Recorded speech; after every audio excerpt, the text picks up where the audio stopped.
Ya Ali Madad. Otherwise, Rai Abu Ali Missionary, wise number 839. 15th of December 1996, Vice at Gujranwala in Pakistan.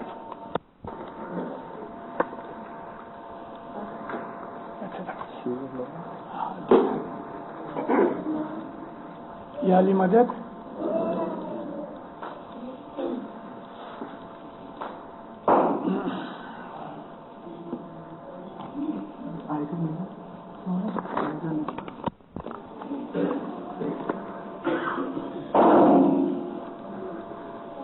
سال کے بعد اس گجرانوالہ کی جماعت سے میں نے ملاقات آج لی ہے. اگر امام اس جماعت کو ہمیشہ آباد رکھے اور آپ کی خوشیوں اور برکتوں میں ہمیشہ اضافہ کرتا رہے. حقیقت ماں ہے جب آؤ تب ہے زندہ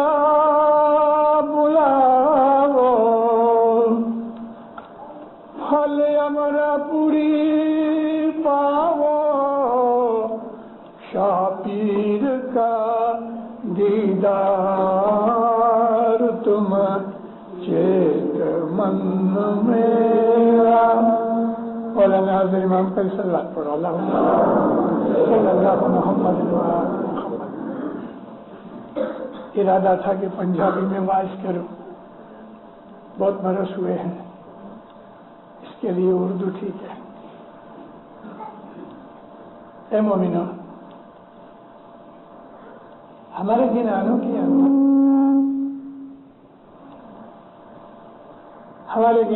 اندر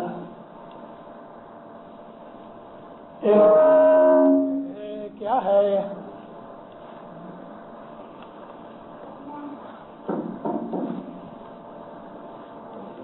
ہمارے گنانوں کے اندر لو کرو لاکھ 2 لاکھ آدمی نہیں بیٹھے، روم ہے اس کے اندر، لو والیوم رکھو. اچھا،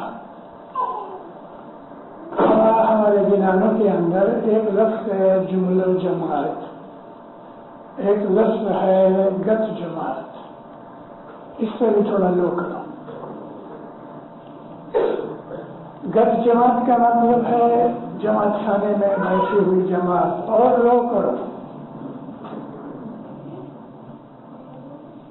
جملہ جماعت کا مطلب ہے ساری دنیا کی جماعت. سیدہ امام بیگم اس کے نام میں فرماتی ہیں کہ جب تم جماعت خانے میں آؤ تو دروازے پہ کھڑے ہو کے ذرا سا سر جھکاؤ اور حیض زندہ کی پکار کرو، اور جو ادھر آدمی بیٹھا ہوئے یا کھڑا ہوئے وہ جواب دے رہے قائم پایا. یہ دونوں لفظ قرآن شریف میں خدا کے نام ہیں، الحی القیوم. حی کا مطلب ہے زندہ اور قیوم کا مطلب ہے قائم رہنے والا. گتما ہے جب آؤ تب ہے زندہ بلاو تو تم کو عمرہ پوری کا پھل ملے، بہشت کا پھل ملے، بہشت کے میوے ملے. بہشت کے میووں میں اچھے سے اچھا میوہ جو ہے وہ ایمان ہے. بہشت کے جو خدا تعالیٰ نے میوہ بنائے ہیں اس میں ایک میوہ ہے ایمان. اس طرح اور بہت سے میوے ہیں. مثال کے طور پہ قلبی سکون، یہ بھی بہشت کے میووں میں سے ہے. اسی طرح سے عقل سلیم، یہ بھی بہشت کے میووں میں سے ہے. عقل سلیم کہتے ہیں وہ عقل جو انسان کو سیدھی راہ پہ لگائے. تو یہ خدا تعالیٰ کی صفتوں کے اندر سے ایک نام ہے الحی القیوم. اور اس کا ورد کرنا انسان کو تقویت دیتا ہے. تمام دنیا کے صوفی جو ہیں وہ یا حی یا قیوم، یا حی یا قیوم، الحی القیوم اس طرح ورد کرتے ہیں۔ یہ ورد ہم کو اپنے جماعت خانے میں انٹر ہوتے وقت کرتے ہیں۔ خدا تعالیٰ کی ان صفاتی ناموں کے اندر کہ خدا زندہ ہے، ہر جگہ موجود ہے، خدا کبھی مرتا نہیں، خدا کبھی غائب نہیں ہوتا۔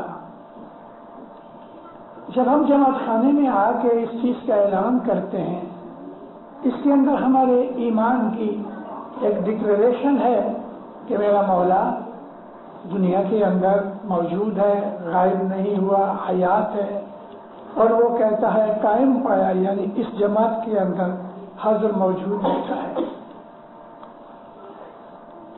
تم کو بہشت کے میوے ملیں گے اور شاہ کا دیدار ملے گا، پیر کا دیدار ملے گا۔ جماعت خانہ یہ عربی لفظ نہیں ہے لیکن فارسی لفظ ہے۔ جماعت عربی لفظ ہے، خانہ فارسی لفظ ہے۔ جماعت کہتے ہیں جماعت کو کہ جہاں لوگ مل کے خدا کی عبادت کریں۔ اللہ تعالیٰ کا نبی فرماتے ہیں کہ اللہ مع الجماعت، خدا جو ہے وہ جماعت کے ساتھ ہے۔ جماعت مولانا حضرت امام کا بدن ہے۔ امام سلطان محمد شاہ عطار کے فرمان میں ہے کہ جماعت چھے مارو انگ چھے، جماعت میرا بدن ہے۔ جب جماعت میں خوشیاں ہوتی ہیں مولا کے بدن کو تندرستی ملتی ہے، جب جماعت میں جھگڑا اور بے دلی ہوتی ہے تو حضرت امام کے بدن کے اندر کوئی بیماری پیدا ہوتی ہے۔ حضرت امام کے بدن کی تندرستی جماعتوں کے اندر، جملہ جماعتوں کے اندر خوشیاں برکتیں ہیں، یہ چیز ظاہر کرتی ہے۔ اور ہمیشہ جماعت کے اندر آ کے عبادت کرنے سے انسان کو گھر پہ عبادت کرے اور جماعت خانے میں عبادت کرے، نبی پاک فرماتے ہیں کہ 27 گنا زیادہ اس کو فائدہ ملتا ہے۔ گھر پہ نماز پڑھو اور جماعت کے ساتھ نماز پڑھو، 27 گنا زیادہ فائدہ ملتا ہے۔ اس کے لیے امام سلطان محمد شاہ عطار کا ایک فرمان ہے کہ اگر تمہیں 4 آدمی 4 پائی کے اوپر ڈال کے جماعت خانے میں لے کے آویں تو بھی جماعت خانے میں آؤ، مطلب کہ تم اتنے کمزور ہو جاؤ، بیمار ہو جاؤ، چل نہیں سکو تو آدمی تمہیں 4 پائی پہ اٹھا کے جماعت خانے میں لائے تب تک جماعت خانے میں آؤ۔ یعنی یہ چیز ظاہر کرتی ہے کہ ہمیں جماعت خانہ کسی بھی حالت میں چھوڑنا نہیں چاہیے۔ اور مولا سے ہمیشہ دعا مانگو، یا مولا میں تیرے گھر پہ جا کے میں تجھے سلام کروں، میں تیرا شکرانہ ادا کروں کہ تو نے جو نعمتیں مجھے بخشی ہیں میں اس کے اوپر خوش ہوں، راضی ہوں۔ یہ مولا کا گھر ہے۔ دیکھو میں ایک چیز آپ کو بتاؤں، حضرت امام جوید فرمان کرتے ہیں تو ایسا نہیں کہتے when you go to جماعت خانہ، وہ کہتے ہیں when you come to جماعت خانہ، کیونکہ جماعت خانہ اس کا گھر ہے۔ جب تم جماعت خانے آتے ہو، ایسا نہیں کہتا جب تم جماعت خانے جاتے ہو۔ یہ ڈفرنس سمجھنے کی کوشش کرو کہ جماعت خانہ ہے، حضرت امام کا گھر ہے۔ جماعت خانے کا بہت ادب رکھو، بہت عزت رکھو۔